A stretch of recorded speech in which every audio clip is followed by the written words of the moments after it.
No niin, me pidetään siis nyt sitten Blonde Girls Can-kampanjan vuoksi muotinäytös täällä sitten 31. päivä. Näin tehdään. Ja siis meillä on täällä tarotkortteja ja kuohuviintä. Kyllä, kyllä. Ja toivotetaan kaikki tervetulleeksi tänne. Te olette käynyt Irman kanssa, te olette ollut Pariisissa. Juu, oltiin Pariisissa hakemassa upeita muotia Pariisin muotiviikoilta, silkkiä ja vähän kasmiria ja mitä sulla nyt on päällä siinä? Mä heti tästä tämmöisen pitkän ja tän takin ja nämä näin. Vähän bling-blingiä. Joo, hyvä. Sitten mun piti kysyä, kun tää on niin monipuolinen tää liike, että mä haluaisin kasvohoitoja, niin täällä on siis mahdollisuus saada. On. Meillä on ihan täydet kauneuspalvelut.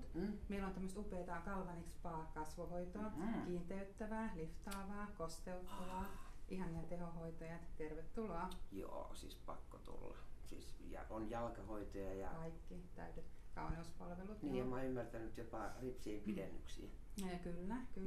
Niin. Kestopigmentointia, juhlameikkejä, juhlakampauksiakin. Ja nyt kun te hankitte, niin täällä on silkkiä, täällä on uusia käsilaukkuja, koruja. Kaikkia asusteita, ihania koruja, käsilaukkuja. Ja mun mielestä tää on siinä suhteessa niin aivan loistavaa, että täällä on niin kuin pienimmille ja isommille siis kokoja. Kyllä, koossa löytyy. Joo, että tämähän on Fantastico for you. Nimenomaan. Niin. Eli mä toivotan tervetulleeksi kaikki 31. päivä kello 18 Fantastico for you muotinäytökseen viihtymään meidän kanssa, juoden kuohuviiniä ja tutustumaan uusiin pariisilaisiin tuotteisiin.